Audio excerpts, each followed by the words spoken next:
دنیا میں آج بھی ایسی جگہیں موجود ہیں جن کی امپورٹنٹ اتنی ہے کہ اگر ان کو تھوڑی بھی دیر کے لیے بند کر دیا جائے تو پوری دنیا ایک بار ہل کے رہ جائے گی۔ اور یہ وہ پوائنٹ ہے جس کو پوری دنیا کا سب سے خطرناک اور امپورٹنٹ پوائنٹ مانا جاتا ہے۔ اور ایسا کیوں مانا جاتا ہے؟ اگر اس چھوٹے سے 30 مائل کے پوائنٹ کو کنٹرول کر لیا جائے تو یہ پوری دنیا کو کنٹرول کرنے کے برابر ہے۔ اور آخر کیوں اس کو اتنا خطرناک اور امپورٹنٹ مانا جاتا ہے؟ دی کانٹیننٹل ہب کی ویڈیوز میں ایک بار پھر سے خوش آمدید۔ دوستو، آج بھی پیٹرولیم مصنوعات ہماری پوری دنیا کا سب سے بڑا انرجی سورس مانا جاتا ہے، اور تقریباً پوری دنیا کی 33% انرجی کنزمپشن تیل سے ہی ہوتی ہے۔ یعنی تقریباً ساری ٹرانسپورٹ، چاہے وہ زمینی سفر ہو یا ہوائی یا پھر سمندری ہی کیوں نہ ہو، پیٹرولیم مصنوعات اتنی ضروری ہیں کہ ان کے بنا کوئی گزارا نہیں۔ کیونکہ پوری دنیا کا اس ٹائم تقریباً 70% نظام، چاہے ٹرانسپورٹ ہو، بجلی بنانے کے سورسز ہوں، ایگریکلچر ہو یا پھر انڈسٹریل سائٹ ہو، یہ سب کے سب فیول کے سہارے چل رہے ہیں۔ ہاں، ہو سکتا ہے کہ جیسے جیسے پوری دنیا میں ٹیکنالوجی ترقی کر رہی ہے اور جدید سے جدید تر ہوتی جا رہی ہے اور رینیویبل انرجی کے سورسز ڈھونڈے جا رہے ہیں، لیکن اگر ہم موجودہ حالات کی بات کریں تو فی الحال پیٹرولیم کے بغیر گزارا نہیں ہے۔ دوستو، اس ٹائم پوری دنیا میں پیٹرولیم مصنوعات کا 50% حصہ مڈل ایسٹ سے ایکسپورٹ ہوتا ہے، اور پوری دنیا میں جہاں بھی ان کی سپلائی ہوتی ہے وہ سمندری راستوں سے ہوتی ہے، اور یہ سب کارنامہ کارگو شپس کے ذریعے سر انجام دیا جاتا ہے۔ دوستو، اگر ہم کارگو شپس کی بات کریں تو ایٹ اے ٹائم پوری دنیا میں تقریباً 50,000 سمندری جہاز سفر کر رہے ہوتے ہیں، کیونکہ پوری دنیا کی تقریباً 80% ٹریڈ ان سمندری جہازوں کے ذریعے ہی ہو رہی ہوتی ہے۔ اگر ان سمندری کارگو شپس میں کسی بھی قسم کی کوئی رکاوٹ آ جائے تو پوری دنیا کی اکانومی ہل کے رہ جائے۔ ان کارگو شپس کو سمندر کے ایسے راستوں سے گزر کر جانا پڑتا ہے کہ جو کہ کافی خطرناک بھی ہو سکتے ہیں۔ سمندر میں کچھ ایسے پوائنٹ بھی ہوتے ہیں جن کو اسٹریٹ کہا جاتا ہے۔ اسٹریٹ اصل میں سمندر کے ایسے پتلے حصے کو کہتے ہیں جو دو سمندروں کو آپس میں جوڑنے کا کام کرتا ہے۔ اور آج ہم ایک ایسے اسٹریٹ پوائنٹ کے بارے میں بات کرنے والے ہیں جو دنیا کا سب سے زیادہ خطرناک پوائنٹ مانا جاتا ہے، جسے اسٹریٹ آف ہارمز کہا جاتا ہے۔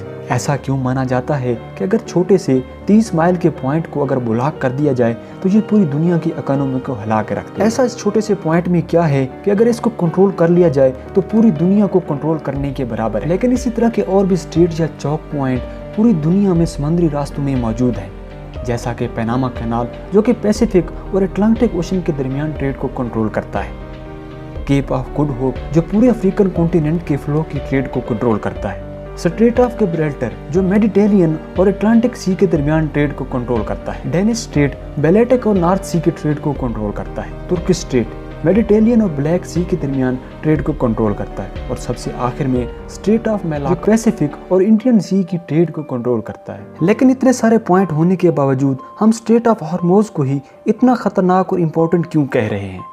کیونکہ یہ پوائنٹ پرشین گولف اور گولف آف عمان کو آپس میں کنیکٹ کرنے کا واحد راستہ ہے، اور یہیں سے سمندری جہاز نکل کر پوری دنیا میں جاتے ہیں۔ پرشین گولف بہت ہی امپورٹنٹ جگہ ہے کیونکہ اس سے 7 ملک اپنی کوسٹ لائن شیئر کرتے ہیں، جس میں ایران، عراق، کویت، سعودی عرب، بحرین، قطر، UAE اور عمان شامل ہیں، جبکہ ان میں سے 4 ممالک کا پوری دنیا سے کنیکٹ کرنے کا صرف اور صرف یہی واحد راستہ ہے۔ جیسا کہ ہم بات کر چکے ہیں کہ ہماری پوری دنیا میں تیل کا تقریباً 50% حصہ مڈل ایسٹ ہی پروڈیوس کرتا ہے، لیکن دوستو بات ابھی یہی ختم نہیں ہوتی، بلکہ دنیا کی 50% نیچرل گیسز کے ریسورسز کے ریزرو بھی انہی 8 ملکوں کے پاس۔ کوئلے اور تیل کے بعد نیچرل گیس دنیا کا تیسرا سب سے بڑا انرجی کا سورس ہے۔ ایک رپورٹ کے مطابق ایران کے پاس دنیا میں سب سے زیادہ گیس کے ریزروز موجود ہیں۔ تو ان سب کے بعد یہ کہنا غلط نہیں ہوگا کہ پوری دنیا میں جتنے بھی انرجی کی ریزروز موجود ہیں ان سب سے زیادہ کہیں اسی پرشین گولف میں موجود کنٹریز کے پاس ہیں۔ تو کیونکہ ابھی تک اس سپلائی لائن کے علاوہ پوری دنیا کے پاس اور کوئی اس کا الٹرنیٹو موجود نہیں ہے، لیکن یہاں سوال یہ پیدا ہوتا ہے کہ اسے اتنا خطرناک کیوں کہا جاتا ہے، اور اس 30 مائل کے چھوٹے سے پوائنٹ سے گزرنا اتنا مشکل کیوں ہے؟